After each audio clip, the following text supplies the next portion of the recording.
and this is part 2 of enrolling in LPN school.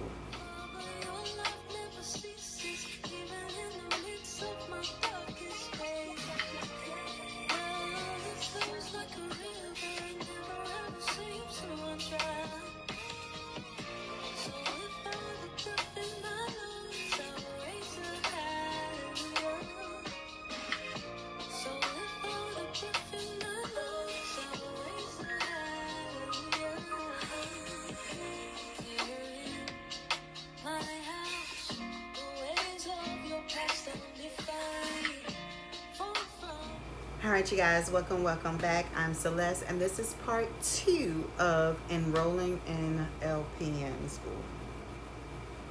So, going back to where we left off in part 1, once I got the passing scores, they sent us an email letting us know that we had orientation May 20th at the schoolhouse.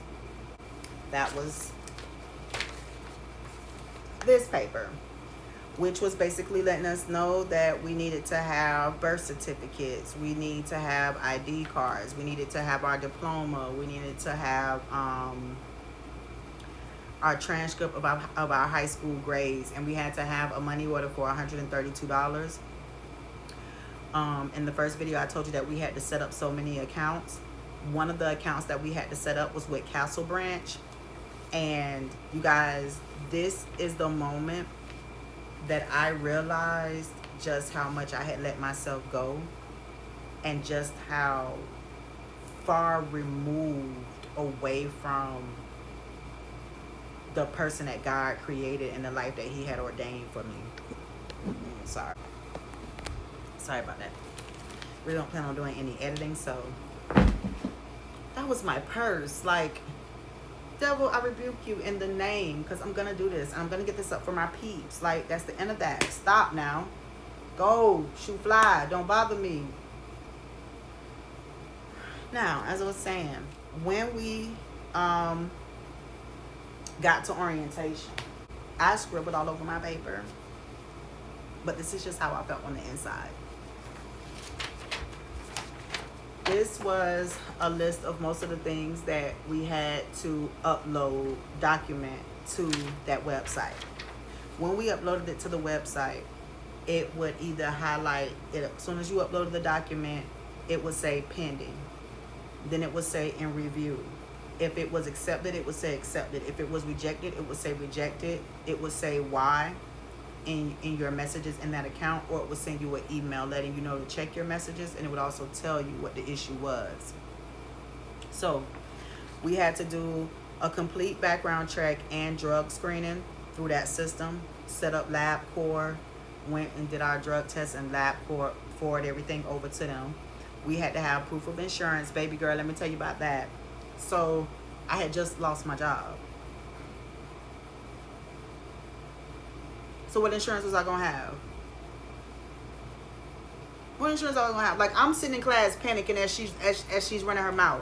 I'm panicking. I'm like, oh well, I don't know why I came this. First of all, I thought orientation was gonna be like, yay, you're in. This is what you're gonna need. These are the uniforms. Here's your syllabus. Here's a calendar. These are a list of the books that you need. This is where you go and get them. This is where you get your, like, that's what I thought orientation was gonna be like. But no, ma'am. Orientation was a slap into reality for me, into God's reality for me, because I had just lost my job. The insurance that I had, I didn't even freaking use it. And for the first time, I had a really, really good policy with Blue Cross Blue Shield of California, and the company was paying 80% of the premium. But God is so good that my insurance expired May 31st.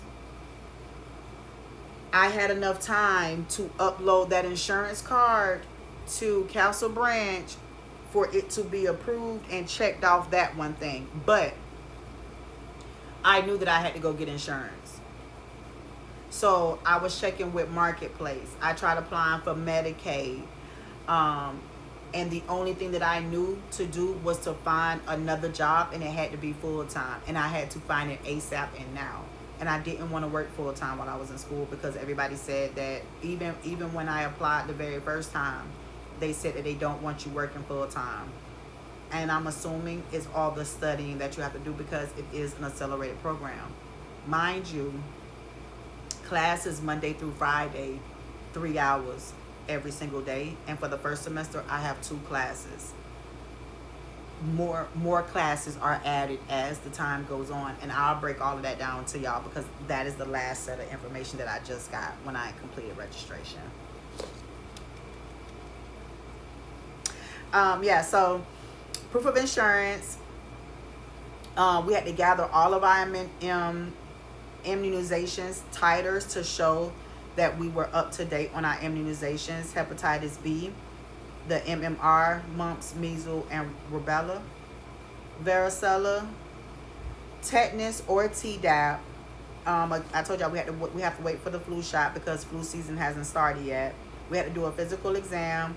We had to do a TB test, or if you had a TB test done within a year, you could upload that. But if it expired before June 19th, you will be held liable for getting an uploaded one before the 19th came, because that would mean you didn't complete all the requirements. You have to wait until next year to reapply to try to get in. And mind you, orientation was on May 20th. So we had less than 30 days to do all of this, okay? With Memorial Day coming up, okay? If your TB test was not good, you had to get a 2-step PPD test. That cost me $70-some at CVS. All of my titers were good because I worked for Duke in North Carolina, and they had updated everything that had expired. The CPR, I had to call and make an appointment for that. That was $55, and the class wasn't until June 3rd. I didn't get my physical done until June 10th. We had to file financial aid so that we had the printout of what we were allotted for through financial aid. And we had to go ahead and start ordering our textbooks and supplies. That's what's on this list.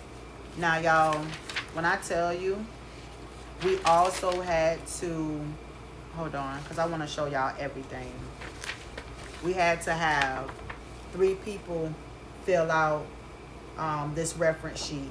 And it's basically just asking about your character, like scholarship, character, health, your mental health, your personality, appearance, your work ethic, how long have you known the person, in what capacity have you known them, is the applicant related to you, and then it left a comment. And when it asks the stuff like personality, superior, average, fair, weak, mental health, optimum, emotional, mature, emotional, liable, ill, character, strong, conventional, conforming, weak, appearance, well-groomed, average, careless, poor. 3 people had to fill that out. I got my supervisor from the job that had laid me off. I got my best friend in the world, my A1 day one since the 6th grade. And I was helping my husband with the restaurant that he owned and was running. And one of his employees, I had one of them fill it out for me. And I had to upload all of that and pay $132 to Castle Branch. When I tell y'all, because I don't go to the doctor like that, never did, just growing up in the hood as a child, once the schools and stuff or the doctor stopped telling my mama that she had to bring us back to the doctor at a certain time, that was it. After high school, I'm going to say after middle school, learning that I had cysts on my ovaries at that time, that was the last time I went to my OBGYN like I was supposed to once a year. That's just how we grew up in the hood. So when it came time to get my medical records, when I had to get hold of my original birth certificate, when I had to go make an appointment to get a physical, then they made me go get a mammogram because I was 40. while getting my physical, I ended up getting a cholesterol and diabetes screening and my AIDS test, and like there was so much, like money was just pouring out of my body. And I don't save. I didn't grow up saving, not even money for a rainy day. So I just felt so insufficient and full of lack, for a better word. Y'all, so when I tell y'all by the grace of God, a lot of people say this, but and it'd be hard for some people to understand, but I don't pay tithes. I don't do offerings. I don't do Bible study. I don't go to church on a regular. I don't even watch church at home on a regular no more. I've seen a lot of things and been through a lot of things when it comes to church. So I'm not for the religion. I'm not for the institution of church. I just deal with my creator, my spirit, and my soul. Like, I'm a universe, ancestors, God person. Jesus is my brother. Jesus is my homie. He is not the only way to the man who made me. That's me. I don't mean to offend any of y'all. I don't mean to throw anything that y'all believe away. I still read the Bible. I still sing my Tasha Cobbs and my Kiara Sheard. I still do all of that for my God. Yeah, I do. But you're not finna sell me on him, and you're not finna make me feel like I have to pay for him. So me and God develop our own relationship, and that's my personal business. And if I choose to tell you, I tell you. I really don't care about your opinion, because I have several testimonies. I have journals. I have entries in my journals that I have written down prayers to God, and verbatim, word from word, God has given it to me. Now, whether those of you want to say that I did that on my own or I manifested, you could say that, because before I went on my healing journey, I searched the Bible for everything that's in this world, the universal laws, manifestation techniques, affirmations. I researched it all in the Bible, using the Bible as my foundation. So when I say God is carrying me, it is through God's grace, and it is God's will that I'm meant to be in this LPN program, then that's exactly what I mean, because I lost my job. I lost my apartment. All the money that I had left, I had just paid May's rent when I got let go after my orientation. So I had nothing but the little bit of money that I had left after paying all my bills. All that money went to putting my stuff in storage. The last little bit of money I had was gas, going back and forth to the school to do just that little bit of stuff. And then when I found out I had to do all of this stuff, y'all, it was by the grace of God that my insurance card kept going through, because I didn't have to pay anything at CVS to get my 2-step PPD. I had got the tab afterwards and had to pay it, but everything, my physical, going to the doctor's office to get my physical, y'all, that in itself alone had me spiritually on my knees dying, because I had to pay. I thought I was going to have to pay for the office visit. I did not know how much it was. This was my first time having a physical done that the school didn't do, like high school.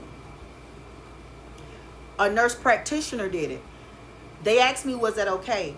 I didn't know that it was going to cause a problem later on down the line. So June 10th, when I went to go see her, because she did my A1C screening for diabetes, she did cholesterol, she set up an appointment for my mammogram, because she did all that extra stuff, that heifer told me I had to come back to pick up my physical form a week later. Like, not even just coming to the office tomorrow and pick it up. Like, she had to make a whole nother appointment for me to come and get that form. When I came and got the form, because the form did not have a place for the date, she signed it, but she didn't put a date. So when I submitted it, it was rejected. Okay, when it was rejected, I had 2 days to get it in. Mind you, I've already started the full-time job I got now, driving an hour to North Carolina to work and an hour back home. I was at work when I found out that paper was rejected. I just started my job. I wasn't gonna leave the job to do what I had to do. The very next day, I was late to work and went to the doctor's office and had them to just date it. Completely not even paying attention to. Like I said, y'all, at the bottom of the physical form, it is big as day, clear as day, to affix an office stamp here. But she signed it, didn't date it. So she signed it, I had to go back, she dated it. I had to go back for her to stamp it, and she signed and did all this little extra crap right here. Because she's a nurse practitioner, she didn't have a stamp. And y'all, when I tell you I've had a time. The lady tried to make me feel like there was something wrong with me, or I was a special case. And because I'm black and she was white, and because of the times that we were in, just inside, I felt like everything was racial. Because I live in a low income area. So I just felt like I was being treated like everybody else because I look like everybody else, just purely on the color of my skin, because how I dress and how I carry myself is not like everybody else. And I ain't saying nothing about nobody, because I grew up in the hood. I grew up hanging out on the corners with dope dealers. You understand what I'm saying? So I'm not judging nobody. I'm just saying, like, no matter how I showed up, no matter how I spoke, no matter what I did, no matter whether I had all my ducks in a row, because I was never that person, it just felt like everybody made me feel low. The lady was just like, I don't understand why. I've done so many physicals. I just don't understand why you're having the problem. Like, why I can't be the school, yo? Why I gotta be me? But anyway, that's neither here nor there. So I did not get my form turned in until June 19th morning. And again, I just knew, even with God getting me this far, I just knew that I made it this far. I spent all that money.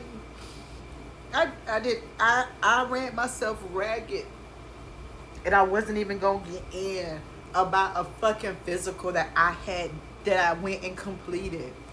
And by the grace of God, I didn't have to pay for not having no insurance, yo. And so I just kept checking it. Man, it took 3 days for it to say accepted, yo. Whew. Once it was accepted, I got another email saying, congratulations, you have met the admission requirements for practical nursing as outlined. Please see the attached letter for registration information. The fee sheet is also attached for review. We look forward to seeing you on registration day, Thursday, July 17, 2025, at the specified time in the letter.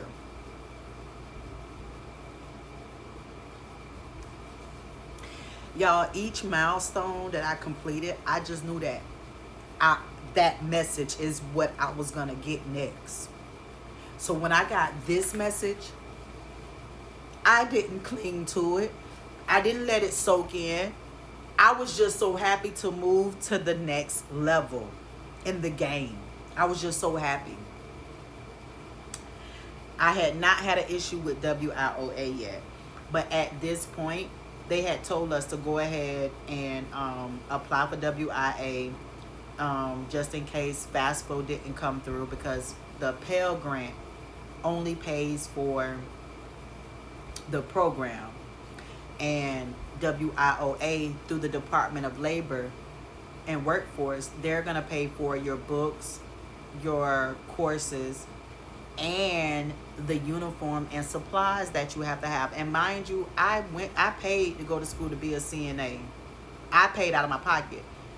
And even then, that process was not as strenuous and tumultuous as this. So I knew that the life that I was going into was the dream life that I've always wanted.